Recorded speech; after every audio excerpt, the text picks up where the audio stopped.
घना जंगल, मीलों मील फैला जंगल, और इस जंगल में छुपे हैं कई राज। आफताब पूनावाला इस जंगल में दफनाने आया था अपना एक बहुत घिनौना जुर्म, लेकिन उस जुर्म की हर परत आज न्यूज़ 24 खोलेगा। इस वक्त मेरे साथ है निशा विश्नोई, जो है मनोवैज्ञानिक, और जिनसे हम समझने की कोशिश करेंगे कि आखिर आफताब पूनावाला एक ऐसा यंग लड़का जो कॉल सेंटर में काम करता था, ब्लॉगर था, बहुत हंसमुख था, लेकिन इस नौजवान ने इस घिनौने अंजाम को आखिर कैसे अंजाम दिया, क्या था उसके मन में, कैसे उसने इस जघन्य अपराध को किया। मैम, क्या लगता है ऐसे जो शख्स होते हैं उनके मन में क्या चल रहा होता है? बेसिकली ऐसे जो शख्स होते हैं ना, हमें एक सोसाइटी के अंदर रहते हैं और वो आसपास के लोगों को पता नहीं लगने देते कि हमारे अंदर क्या चल रहा है। बट अगर देखा जाए कि हम बाकी लोग यहाँ पे भी लोगों के साथ था, बट लोगों के साथ कह रहे हैं कि वो इंट्रोवर्ट नहीं था, वो रिज़र्व था।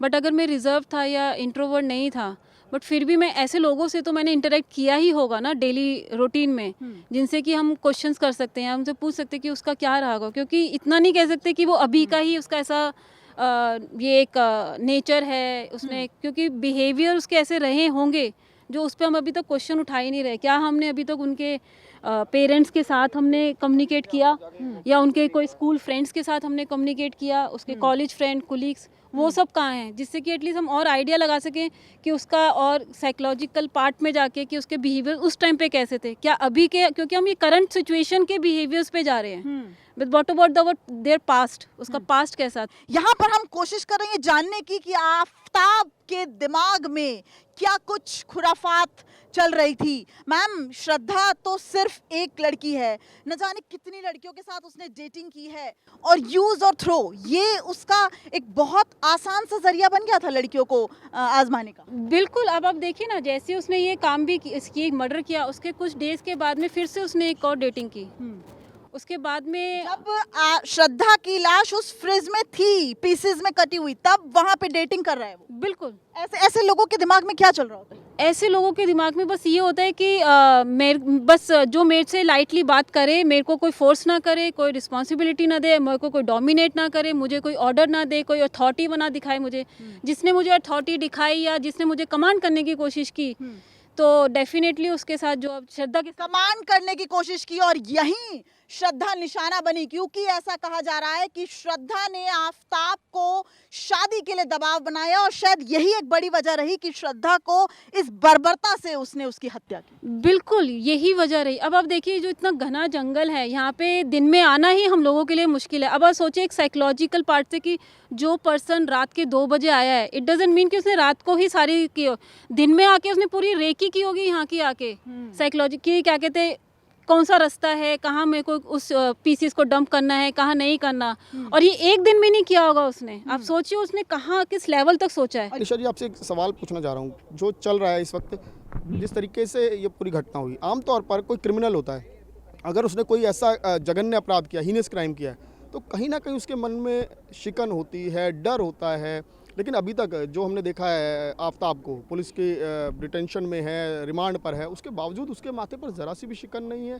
क्या ये क्या दर्शाता है उसकी मानसिक स्थिति? बेसिकली एक तो ये दर्शाता है कि एटलीस्ट ये जो हमें एक विजिबल हुआ है कि उसने इतना ऐसा मर्डर किया है कि लाइक सबके बूज बम्स आ जाते हैं।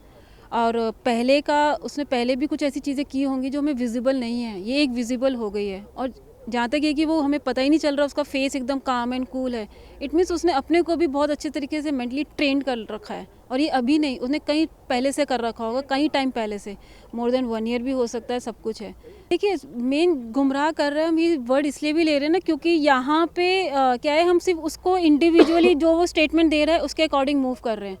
हम उसकी बाकी साइकोलॉजी पढ़ने की कोशिश ही नहीं कर रहे हैं कि अगर उसने एक स्टेटमेंट दी कि मैंने इतने टुकड़े यहाँ फेंके, क्या वाकई में उसने फेंके हैं? अगर फेंके हैं तो मैं उसी एरिया को क्यों देखूं, हम बाकी एरिया को क्यों देखें? हम एक पर्टिकुलर स्टेटमेंट के अकॉर्डिंग उसकी साइकोलॉजी पे चल रहे हैं और उसी के अकॉर्डिंग मूव कर रहे हैं। तो हमें ये समझना पड़ेगा कि उसका 100% सच नहीं है, जो झूठ नहीं है, एक अलग कहते हैं ना कि एक अल्टरनेट थॉट लेके हमें चलना पड़ेगा। अगर उसकी साइकोलॉजी के अकॉर्डिंग चलते रहेंगे तो हमें मुश्किल पड़ेगा। राहुल और विमल जी की बातों से एक सवाल जो मेरे मन में लगातार घूम रहा है कि इस तरह का जो शख्स है और ऐसा बताया जा रहा है कि लगभग 30 लड़कियां उसके संपर्क में रही, गर्लफ्रेंड्स रही, श्रद्धा ही क्यों, और कितना इंपॉर्टेंट है ये फैक्टर?